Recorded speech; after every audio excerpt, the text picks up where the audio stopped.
Namaste. So here in the previous classes we are discussing about the scheduling algorithm, that is CPU scheduling algorithms. So here this is the continuation of that previous class, scheduling algorithms. In the totally we have 4 types of scheduling algorithm in syllabus. First one is first input first output, or first come first serve. Second is shortest job first. Third one is priority algorithm, and fourth one is round robin algorithm. So here first one, FIFO, we seen in the previous classes. So now SJF, so this is the another problem, that is SJF non-preemptive. So we discussed in the previous classes what do you mean by non-preemptive and what do you mean by preemptive method. So this is the problem they given in question paper. It contained process burst time, arrival time. So P1 needs 7 millisecond time to complete. That means in the CPU, in order to execute P1, we need 7 millisecond time. But P1 arrived in 0 millisecond. That is P1 arrived first. After 2 millisecond, we have P2. After 4 millisecond, we have P3. After 5 millisecond, we have P4. So here, in order to go for solution, we have to see question SJF non-preemptive. So by this, like this method, we are going for solution. That is this, in order to go for solution, write Gantt chart first. Okay, GANTT, Gantt chart. Now this chart is very important. If this chart is proper, remaining calculations also proper. So in 0 millisecond, we are starting our CPU process. But again, SJF, shortest job first. Which one having shortest burst time, that is delivered to CPU, or that is given to CPU for execution purpose. Now which one here shortest job, that is shortest burst time is P3, then P2 and P4, then P1. So P1 having long burst time, that means it takes long time to execute in CPU. So SJF non-preemptive algorithm, by using this, so 0 millisecond, which one starts? P1 itself, because in 0 millisecond, which one arrived there? P1 arrived. At that time, near the CPU door, how many processes are there in the 0 millisecond time? Only P1 is there, and remaining all processes arrived later.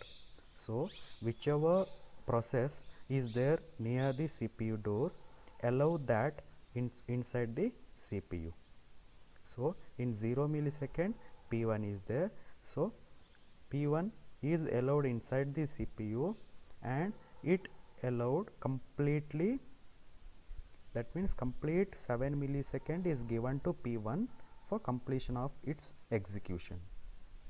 So P1 takes 7 millisecond. You can see this burst time is 7 millisecond. So once that P1 is completed, then we have to go for second process. So which process is arrived when your CPU is in 7 millisecond? Which are the process arrived near the CPU door? P1 completed in 7 millisecond. So when it reaches 7 millisecond, you can see this arrival time. P2 is arrived in 2 millisecond, P3 is arrived in 4 millisecond, and P4 is arrived in 5 millisecond. So when your CPU is in 7 millisecond, these P2, P3 and P4 process are there near the door, CPU door. So we have to take these process inside the CPU because they are waiting for execution.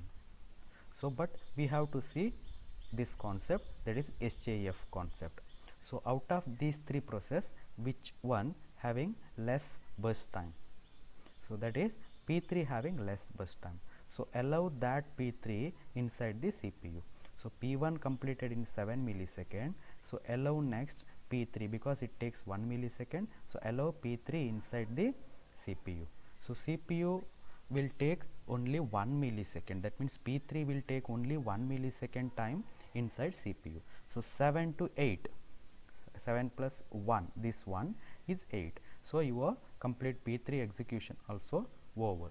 So P1 completed and P3 completed. Remaining how many processes are there near the door? That means entrance, CPU entrance. We have P1 completed, we have P3 completed. That means remaining is only P2 and P4. So P2 and P4, compare these two. Out of these two, again which one having less burst time? No, both having same burst time, right? This one also 4 millisecond, this one also 4 millisecond. So we have to allow both, but we can't allow both inside CPU one time, only one process. That is the algorithm. We have only one process we can allow inside the CPU at one time. So see, out of these two, which one is arrived first? Here this is 2 millisecond and P4 is 5. So allow P2 inside CPU first. So this is executed first. You can see this P2 executed first. That will take how many time? 4 milliseconds. So 8 plus 4, 12 is the answer. That means completion time of the P2 is 12 millisecond. Okay. So remaining is only 1, right? So that is a P4. P4 is taken here, that is that takes totally 4 millisecond to execute. So 12, it is started in 12 and it takes 4, so 16 millisecond entire P4 also completed. So entire 4 processes, that means P1, P2, P3, P4 execution completed by using SJF non-preemptive algorithm in 16 milliseconds. So by using this chart, we are going for another calculation part. That is, here we have CT, that is completion time. Another one, turn around time. TAT means turn around time, then WT means waiting time. So first calculate the CT, that means completion time of each process. Now here P1 takes how many time to complete? See this is the P1. See this Gantt chart. P1 takes 7 millisecond. So in this 7 millisecond P1 completed. So it takes 7 millisecond to complete. So write here 7. Then second process, that is a P2 process. P2 process is completed in 12 millisecond. There is this number 12 millisecond P2 completed. So take 12 here. Then third one is P3. So P3 takes 8 millisecond to complete. Take P3 here. Then last one P4. P4 here 16 millisecond time. At that time P4 completed. So write here 16. Millisecond is not required, that is the default part. So TAT, turn around time calculation is required. So you use this formula, CT minus AT, completion time minus arrival time. This is the completion time you calculated, where is arrival time in the data, that is a given data they given arrival time, right? So here completion time 7 minus arrival time 0. For the process P1, CT is 7, AT is 0, answer is 7. For the process P2, CT is 12, AT is 2, answer is 10. 8 minus 4, answer is 4. 16 minus 5, answer is 11. So this is your turnaround time. Then go for waiting time.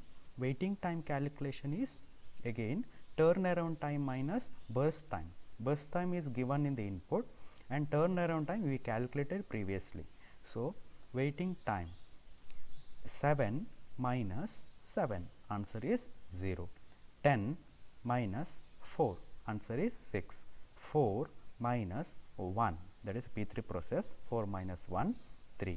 Then 11 minus 4, for P4 process 11 minus 4, answer is 7. So we are getting a waiting time also.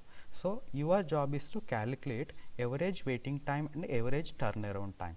So average TAT, turnaround time, is how to calculate this average. You know that average is calculated by total divided by total number of process, right?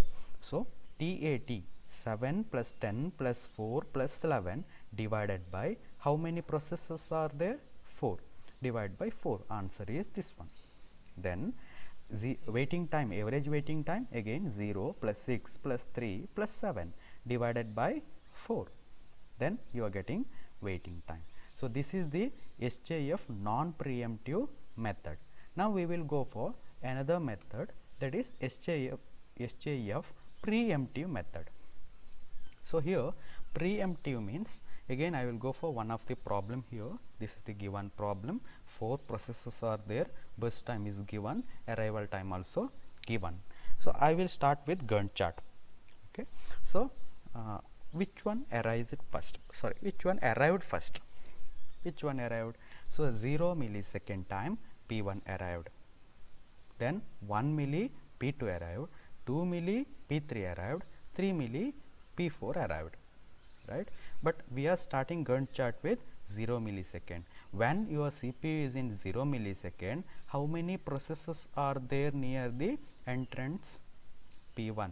Only P1 is there near the entrance. So we have to allow that P1 inside your CPU, because no other processes are there in the 0 millisecond time, only one is there. So we are going to allow that P1 inside your CPU. But how many time your P1 is executed in CPU, that is important. That is the preemptive concept. SJF means, you know, whichever having less burst time, that is executed first, right? So but what is preemptive? Preemptive means we are giving chance to everyone. So P1 here completed in, not completed, but P1 execution is till 1 millisecond, because when it reaches 1 millisecond, when your CPU reaches 1 millisecond, you another process near the door, that is P2. So you CPU should check out of P1 and P2 whichever having shortest job, right? Whichever having shortest job, that is our algorithm. Whichever having shortest job, we have to allow inside the CPU. So when you have to execute P1 till 1 millisecond, because 1 millisecond P2 arrived. So compare this. Now what is the P1 total burst time? 8, right? So it executed 1 millisecond time, 1 millisecond P1 completed. So 8 minus 1, because 1 millisecond complete, 8 minus 1, 7. Here P1 remaining is 7, but in 1 millisecond P2 arrived, right? So what is the P2 burst time? 4. Here we have 7, here we have 4. So 4 is less compared to 7. So P2 having less burst time, allow P2. So that's why I taken here P2. At 1 millisecond P2 is considered, but P2 is continued till when? P2 is continued till end, because you can see here, you can compare here. Here burst time is 8, here burst time is 4, here burst time is 9, here burst time is 5. This one is a less burst time, P2 having less burst time. So that's why allow P2 inside the CPU, okay? So that it can execute completely. P2 can execute inside the CPU completely. So allow that, because this is having less burst time, so allow.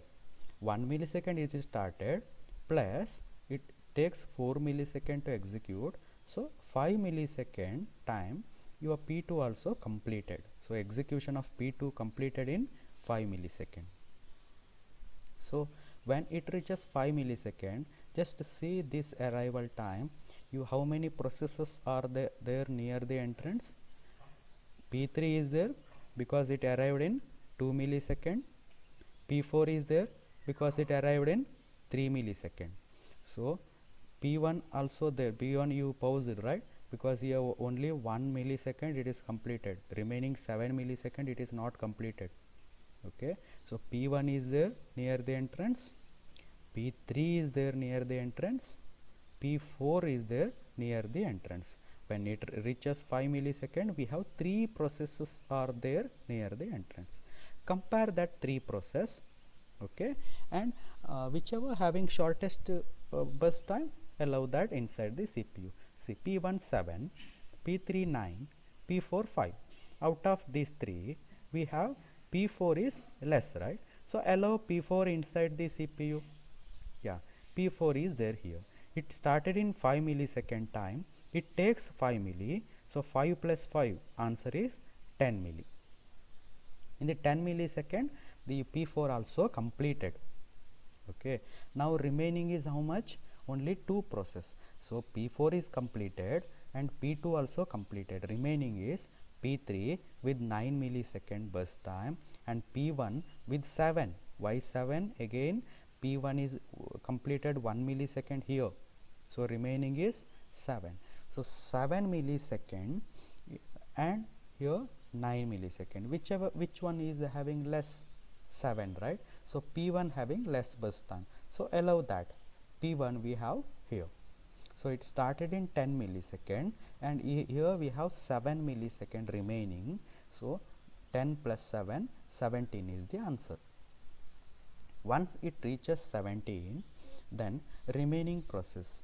Out of this, P1 is completed here, P2 also completed, P3, yeah, P3 is remaining because it having large burst time. So allow P3 now. P3 is allowed here. Now 17 plus 9, answer is 26. So we are getting 26 millisecond here. That is the completion time of P3. So that in the 26 millisecond, all 4 processes are completed in the CPU. So now this is the Gantt chart we seen. Now by using this Gantt chart, we have to go for again table, that is a calculation table that contain completion time, turnaround time, waiting time. Completion time for P1. What is completion? Here we have P1, then here we have P1, but P1 completed here, so that is in 17 millisecond. Here actually P1 is there, but that is not completed, right? So here it is completed. So 17 millisecond is the answer. So write here 17. Then second one, P2. In the entire Gantt chart, P2 only here, right? So P2 completed in 5 millisecond. So 5 you have to write here. Then go for P3. Here we have P3 that is completed in 26 millisecond. So write here 26. Then P4, where is P4 is here, then that is 10. So write here 10. The 10 millisecond it is completed. So completion time is over. Then you have to calculate turnaround time. Turnaround time formula is given, that is means in exam you have to know that in exam they won't give this table, they will give only this table. So turnaround time, CT, completion time, that you got in the previous calculation, completion time. AT means arrival time, minus that 17 minus 0, 17, 5 minus 1, that is you have to minus corresponding process values. So this is P1 process 17, this is P1 process, arrival time 0, 17 minus 0 is 17, P2 5, P2 here 1, so 5 minus 1 4, 26 minus 2 24, 10 minus 3 7. So turnaround time also completed. Then we have another one, that is a waiting time. Waiting time formula is given, turnaround time minus burst time. Turnaround time you calculated here and burst time they given in the input. So 17 minus 8, 9. 4 minus 4 0, 24 minus 9 15, 7 minus 5 2. Corresponding process values you have to minus. Okay, this is P1, P2, P3, P4, like that. So once this is minus answer is over, this is the waiting time. Okay, so your job is to calculate average waiting time and average turnaround time. How to calculate that? Just add average, for average turnaround time, add these 4 values divided by total number of process. We have 4 process, so add 17 plus 4 plus 24 plus 7 divided by 4. You are getting answer. Then waiting time, average waiting time is calculated in the same manner. 9 plus 0 plus 15 plus 2 divided by 4. You are getting answer. So this you have to represent in millisecond. Here in the table no need to mention in the millisecond, but in the final value you have to represent in millisecond. So this example, these two examples, that means in the previous slide we had SJF non-preemptive, in this slide we have SJF preemptive. Both are very important concepts. Next, in the coming slide we will go for another algorithm, another CPU scheduling algorithm, that is priority scheduling. So here what do you mean by priority and how we are going to going for scheduling concept? When a process arrive at the ready queue, its priority is compared with the priority of the currently running process. A preemptive priority scheduling algorithm will preempt the CPU if the priority of the newly arrived process is higher than priority of the currently running process. So priority concept you know that in the previous semesters. So here we have we are comparing two processes. Let us take P0 and P1. P0 having high priority compared to P2, then P0 and P1, P0 having high priority than P1. So we have to allow P0 to execute inside the CPU first, because P0 having highest priority. So concept is, whichever process having highest priority, that is allowed inside the CPU first. Whichever having lower priority, that is later we have to allow inside the CPU. First we have to allow only highest priority processes. So that is the concept of priority scheduling. So here one small problem we are getting, that is a blocking or starvation. What do you mean by this blocking? So a process that is ready to run but waiting for the CPU can be considered blocked. A priority scheduling algorithm can leave some low priority process waiting indefinitely. That means, so blocking. So when your process will block, see, we are considering three processes. I will take one example, P0, P1 and P2. These three processes we are taking here. Okay, P0 having highest priority and P1 is second priority. That means it is somewhat low compared to P0, and P2 having lower priority. Consider in the that order: P0, P1, P2. P0 contain highest priority and P2 contain lowest priority. So now which one you have to allow first? P0, then P1, then P2. Lowest always last. Okay, so P2. So but one thing here, if you having only 3 process, then it is easy. But if you having more than 100 process, if you having more than 1000 process, then how we are going to allow? Consider out of 1000 process, many processes are highest priority process. Then we are going to allow only that highest priority process inside the CPU, and whichever having lowest priority processes, that is always waiting there. to enter inside CPU, always waiting near the CPU entrance itself. So that lead to some problem. That problem is called blocking. So that lower priority process always blocked because of highest priority process. So this concept we have to avoid. For that purpose we have a concept that is called aging concept. So it is a technique of gradually increasing a priority of the processes that wait in the system for a long time. So you have to allow highest priority.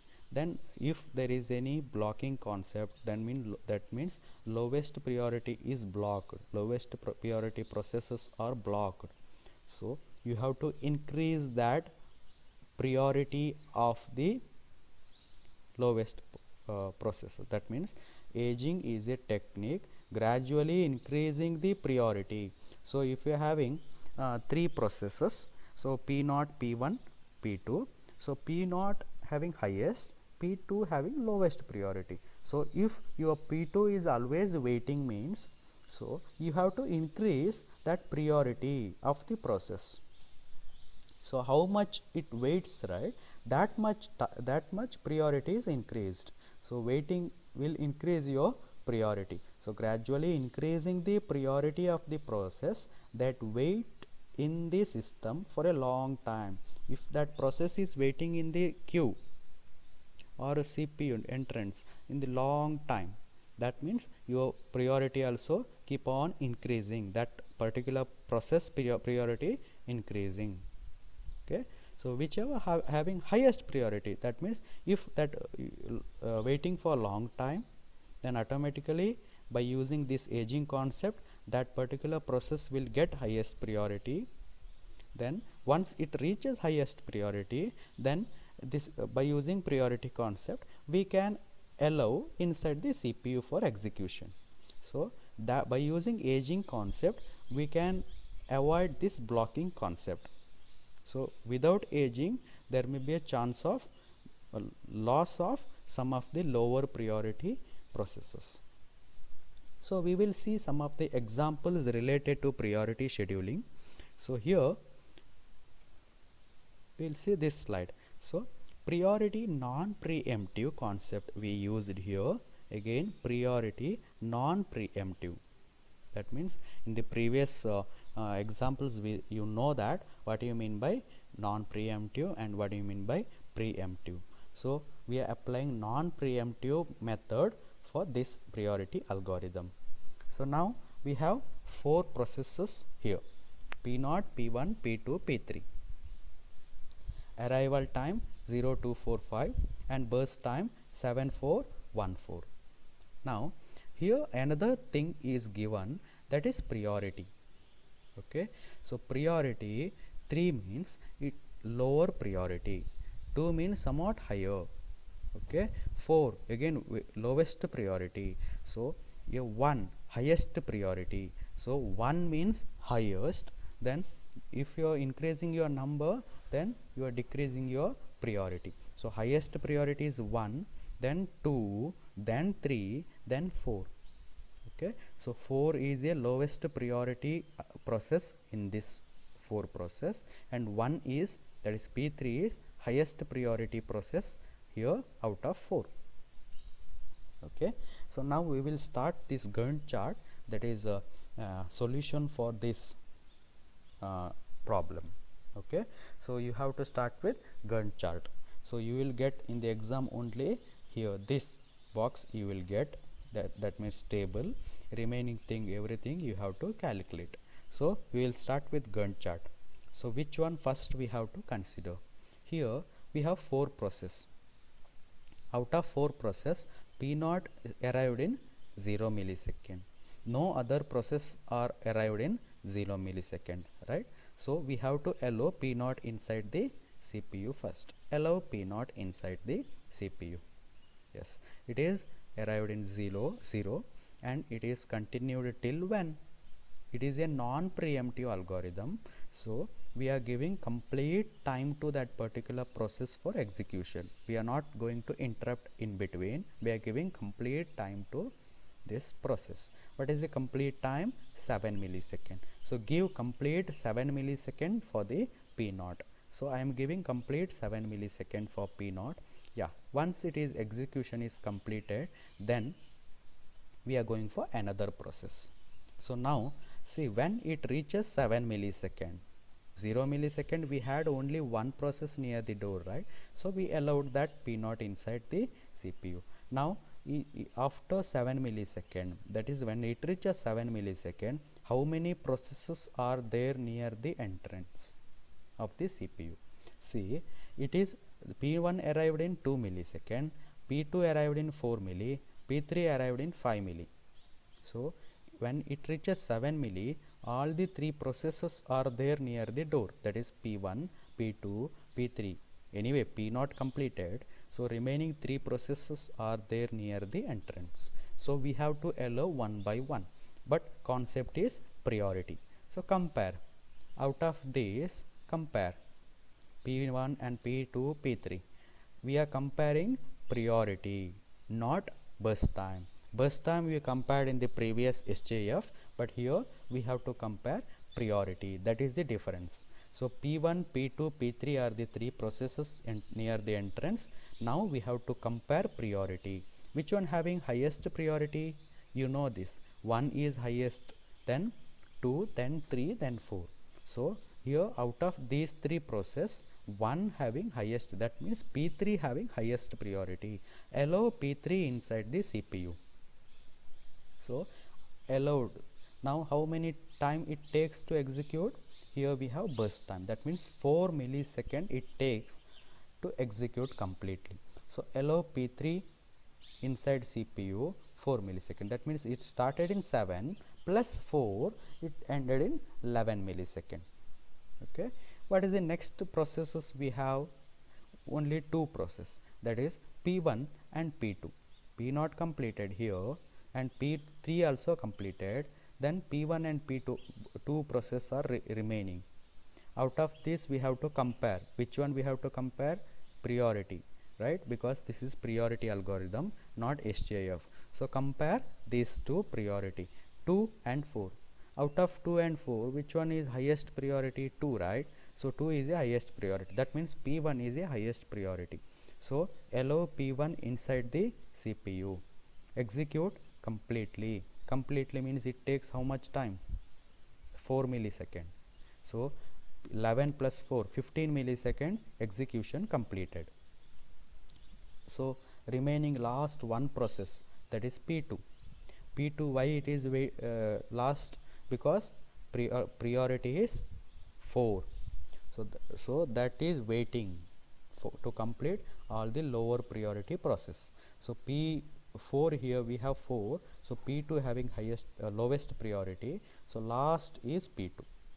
How much time it takes inside the CPU? Only 1 millisecond. Burst time is less, but priority is also less. Priority is lower priority process, that's why only it takes 1 millisecond. 15 plus 1, 16. So in the 16 millisecond all the 4 processes are completed. So our job is to find out these values. So first start P1 process. What is the completion time? So here 15, right? You have to write here 15. Then what is P2? 16, right here 16. What is P naught? Sorry, we have to start with P naught, right? So P naught is 7. So 7 we have to write here. Then after P1, here we have P1, that is 15. Here write 15. Then P2, here we have P2, that is 16. Here write 16. Then last one P3. P3 completion time is 11. Right here 11. Then we have to go for turnaround time. Turnaround time, you know that formula CT minus AT. CT completion time, AT arrival time. 7 minus 0, 7. 15 minus 2, 13. 16 minus 4, 12. 11 minus 5, 6. Once the turnaround time is over, we have to calculate waiting time. Waiting time formula, turnaround time minus BT, burst time. So turnaround time 7, burst time 7. 7 minus 7, 0. 13 minus 4, 9. 12 minus 1, 11. 6 minus 4, 2. Yeah. So your Answer is actually average waiting time and average turnaround time. So here we got turnaround time. So calculate average turnaround time, that is 7 plus 13 plus 12 plus 6 divided by 4, because 4 processes are there. Here average waiting time is 0 plus 9 plus 11 plus 2 divided by 4, then that is the average value. We got average turnaround time is 9.5, average waiting time is 5.5 millisecond. So you have to mention millisecond in this place, no need to mention in any of the place in the table. Okay, so this is the one of the example of priority based and non-preemptive. Priority based with non-preemptive, you can see this here, priority non-preemptive. So this example is only what is preemptive?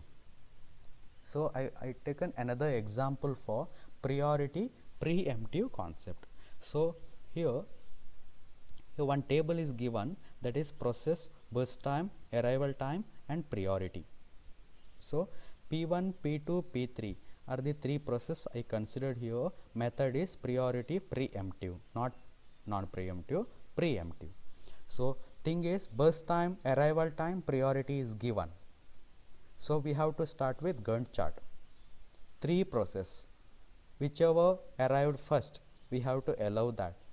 See, in the 0 millisecond P1 is arrived, so allow P1 inside CPU, and that P1 is execution continued till when? Till second process is arrived there. When your second process is arrived, then you have to stop there, because you have to compare priority of that both. So your first process P1, that is continued till 2 milli, because second process is arrived in 2 milli. Yes, stop in the 2 milli. So P2 is arrived, so P2 is arrived near the entrance. So compare P1 and P2. P1, what is the priority? 3. P2, what is the priority? 1. Here we have to compare priority, not burst time. Burst time is there in SJF.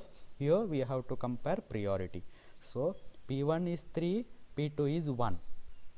Compare 3 and 1, whichever having highest priority, allow that particular process inside the CPU. So 1 is highest priority, right? So P2 having priority high, that's why stop that P1 there in the 2 milli and allow that P2, and P2 allowed inside the CPU till when? Till complete execution. You can see here, out of these three process, 1 is P2, that means highest priority given to P2 process. That's why it is executed completely in your CPU. So that will take 6 millisecond inside the CPU. So it is started in 2 milli. So P2 will take 6 milli to execute. 2 plus 6, answer is 8. So once it reaches 8 millisecond, your P2 execution is completed, but P1 is not completed. Why? It is stopped in 2. So it takes how many time? 5 millisecond, but it is stopped in 2. So remaining how many time it required to complete? 3 millisecond is needed. P1 needs 3 millisecond. So now your P2 is completed in 8 millisecond, right? So now how many processes are not completed? One is P1, it needs 3 millisecond. Another one is P3, it takes 3 millisecond. So both needs 3 millisecond to complete now. Again you have to compare the priorities, not burst time, you have to compare priority, because this is priority algorithm. So 3, P1 having 3, P3 having 2 priority.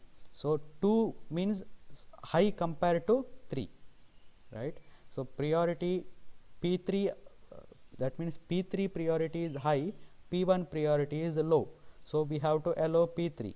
So allow inside the CPU completely for execution. It takes 3 milli. So it started in 8 milli. 8 plus 3, 11 milli. It is completed. P3 also completed. So two processes are completed now, P3 and P2.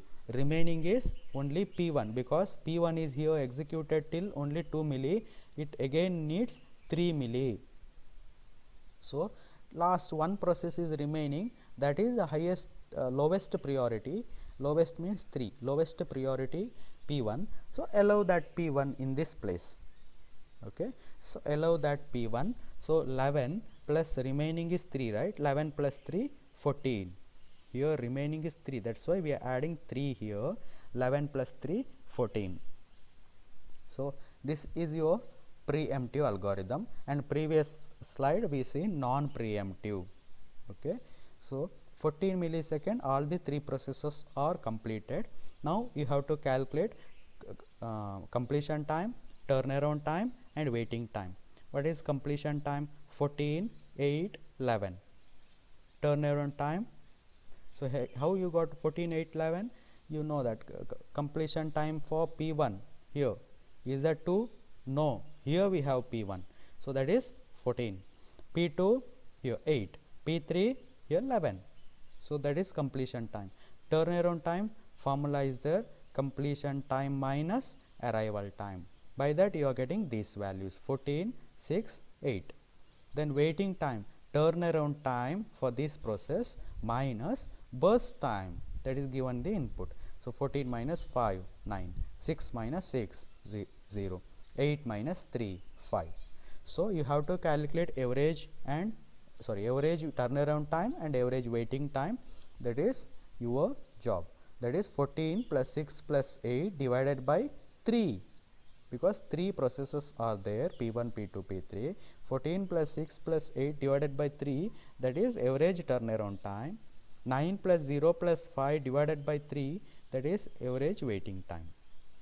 So you have to calculate and you have to write the value in terms of millisecond. Okay, so next concept is a round robin. So we will see that in the coming classes. Thank you.